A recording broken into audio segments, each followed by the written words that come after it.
Hey, salam alaikum, DZ Intégrateur revient aujourd'hui pour vous parler d'Ansible. Nous sommes toujours dans la série des vidéos Ansible et aujourd'hui dans l'épisode numéro 3, nous allons parler comment authentifier notre Ansible avec l'ensemble des machines de notre infrastructure à travers bien sûr les clés d'authentification SSH.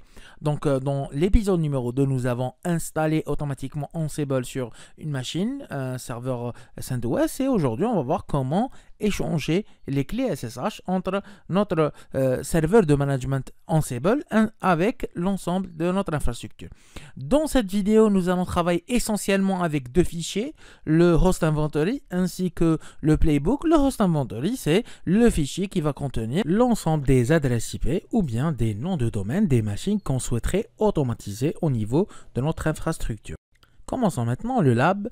Donc nous aurons besoin de 5 machines qu'on va appeler les nœuds web. Donc web 1, web 2, web 3, web 4, web 5. MGMT, ce sera notre serveur Ansible qu'on a utilisé dans l'épisode 2 où nous avons installé automatiquement Ansible. Et on aura besoin d'une machine load balancer qui va faire office au niveau de l'épisode numéro 5 ou 6, nous allons l'utiliser pour répartir la charge entre plusieurs serveurs web. Mais on reviendra sur ça plus tard. Donc aujourd'hui, on a besoin de 5 machines, donc Web 1, Web 2, Web 3, qui sont des machines CentOS. Et on aura besoin de Web 4, qui est une machine Debian, et Web 5, qui est une machine Ubuntu. Donc j'ai fait exprès de choisir des distributions différentes afin de vous montrer comment automatiser l'installation d'un serveur web au niveau de plusieurs machines en même temps et selon le type de ces machines. Nous allons commencer notre travail sur la machine MGMT que nous avons utilisée dans l'épisode 2 où on a installé Ansible auparavant. Nous allons voir qu'est-ce qu'il y a dans le Home Directory. Il y a deux fichiers. L'inventory.ini, c'est le fichier où on a déclaré les adresses IP ou bien les noms de domaine des machines à gérer.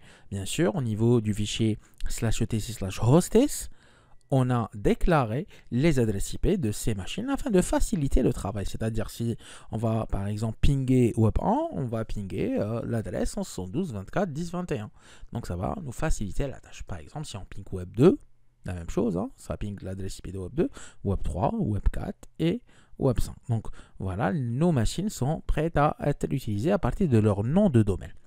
Voyons maintenant le dossier de configuration d'Ansible qui se trouve dans le dossier /etc/Ansible. Donc nous avons le fichier ansible.cfg qui est un fichier de configuration principal dans le dossier /etc/Ansible. Donc ici on va déclarer les variables inventory. Mais nous pouvons remplacer les variables présentes dans ce fichier au niveau d'un autre fichier présent dans le Home Directory. Et effectivement, au niveau de notre Home Directory /home/bklm, on a créé un nouveau fichier ansible.cfg. Donc, nous allons accéder à ce fichier /home/bklm/ansible.cfg et vous remarquez qu'on a une nouvelle variable inventory qui va pointer sur un nouveau fichier /home/bklm/inventory.ini. Notre objectif maintenant est d'échanger une clé de sécurité SSH à partir de la machine Ansible, MGMT, avec l'ensemble des machines qu'on souhaite automatiser. Parce que Ansible utilise SSH afin d'administrer l'ensemble de l'infrastructure. Avant de commencer, je vous prie de créer l'utilisateur bklm au niveau de l'ensemble de votre infrastructure et d'ajouter cet utilisateur au fichier /etc/sudoers afin de l'autoriser à avoir les privilèges super utilisateurs. Nous allons connecter à travers SSH à la machine Web 1. Vous remarquez que nous allons recevoir l'adresse publique de la machine Web 1. Ceci est un problème puisque lorsqu'on va essayer de se connecter à la machine Web 1 à travers le module ping, ping pour tester si on a la connectivité avec la machine Web 1, vous remarquez qu'on va recevoir quand même cette clé publique. Et si on ne l'accepte pas, nous allons recevoir un message d'erreur. Donc en effet, je sais que vous allez me dire, oui, on peut accepter manuellement cette machine. Mais imaginez que vous avez une centaine de machines à accéder, une centaine de machines à administrer à partir de Ansible. Ceci devient lassant à travers le temps. Et donc aujourd'hui, on va essayer de capturer l'ensemble des clés publiques des machines distantes qu'on souhaite automatiser, qu'on souhaite administrer à partir d'Ansible, à travers la commande SSH Keyscan. La commande SSH Keyscan va populer le fichier nohost au niveau de la machine Ansible afin que lorsqu'on va accéder à distance à cette machine, on n'aura plus besoin de demande. Donc par exemple, si je fais SSH Keygcan Web 1, donc vous remarquez que on va recevoir les deux clés publiques, les deux clés de la machine Web 1. Donc qu'est-ce qu'on va faire? Nous allons demander, donc on va faire SSH-Keyscan LB pour la machine load balancer, Web 1, Web 2, Web 3, Web 4 et Web 5.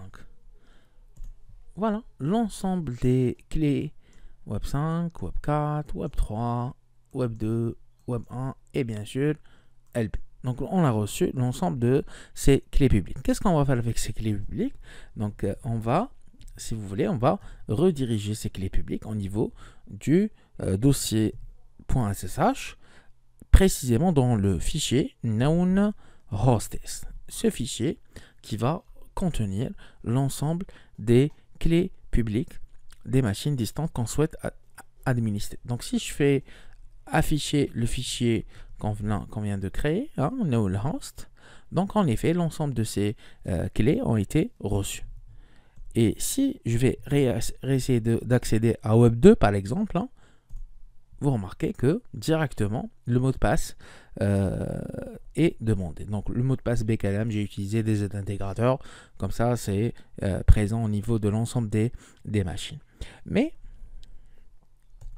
maintenant on a un problème, on a un deuxième problème. Si on va essayer à nouveau d'accéder à la machine Web 1 à travers le module ping, on ne peut pas parce que un mot de passe est demandé. Puisque l'authentification passe par un mot de passe. Donc pour cela, on va ajouter AskPass.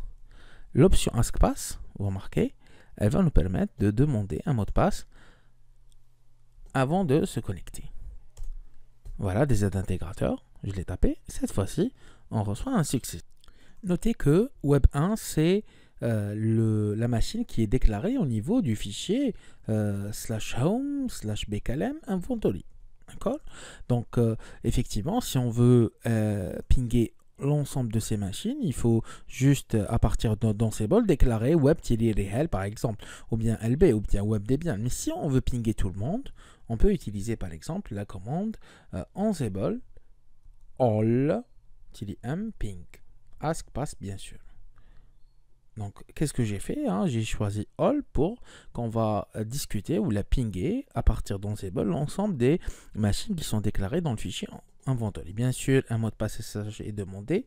La bonne nouvelle, c'est que BKLM contient le même mot de passe au niveau de toutes les machines, des aides intégrateurs. Et voilà, machine par machine, je vais recevoir un succès puisque vous remarquez qu'à partir d'Ansible, j'arrive à communiquer avec l'ensemble des machines de mon réseau.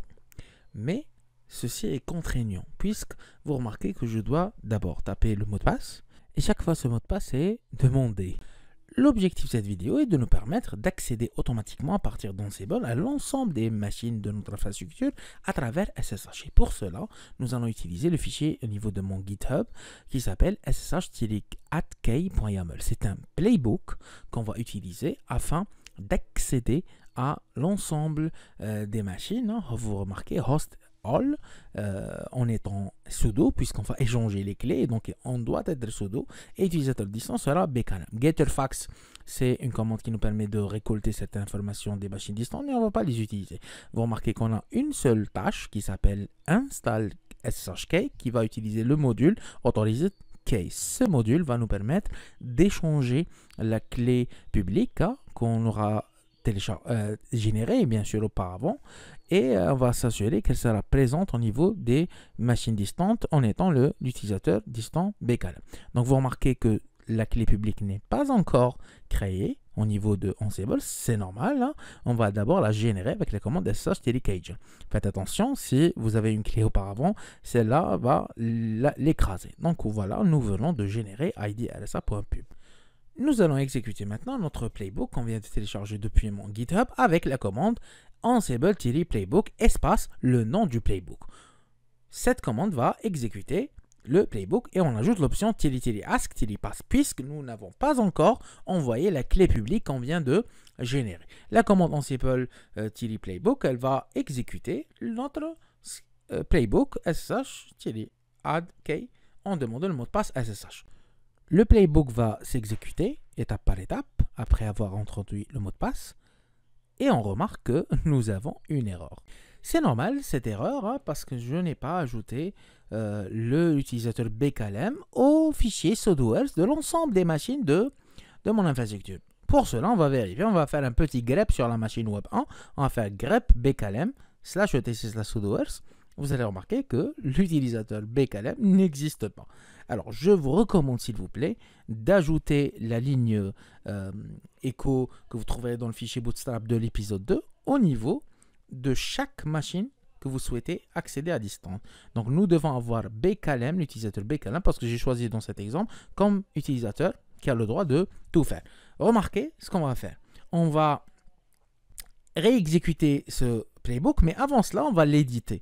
On va, au lieu exécuter ce playbook pour l'ensemble des hôtes, eh bien, je vais préciser que on va simplement toucher que Web1 parce qu'on a affecté sudoers au niveau de Web1. Donc, on va réexécuter le script et vous remarquez que cette fois-ci, la clé est passée à Web1 puisque nous avons changé, nous avons ajouté BKLM au sudoers. Vous devez faire ça pour l'ensemble des machines. Maintenant qu'on a ajouté l'utilisateur BKLM à l'ensemble des machines, en étant l'utilisateur sudo qui a les privilèges de faire tout, on va changer notre playbook hein, parce qu'oubliez pas qu'on a changé host à web1, on va remettre all pour que l'autre playbook, on va échanger la clé avec tout le monde, avec toutes les machines membres de notre infrastructure, membres du fichier inventory. On sauvegarde et on va réexécuter notre playbook, toujours askpass, le mot de passe des intégrateurs de l'utilisateur BKLM, et remarquez que notre playbook s'est exécuté sur l'ensemble des machines. Mais vous remarquez qu'il y a eu un changement partout, sauf au niveau de la machine web 1, puisqu'on a déjà envoyé la clé publique uniquement à la machine web 1. Donc bravo, nous venons de transférer notre clé SSH à l'ensemble des machines présentes. On va retester sans l'AskPass, parce qu'on n'a plus besoin d'AskPass, on a transféré notre clé et vous remarquez qu'en effet, on n'a plus besoin de mettre de mot de passe. Même si on va faire maintenant la commande Ansible all-m ping, vous remarquez que le mot de passe n'est pas demandé. Je vous remercie d'avoir suivi cette vidéo. On reviendra dans l'épisode 4 pour la configuration et l'installation automatique d'un serveur web au niveau de l'ensemble de nos machines. Merci, à très bientôt.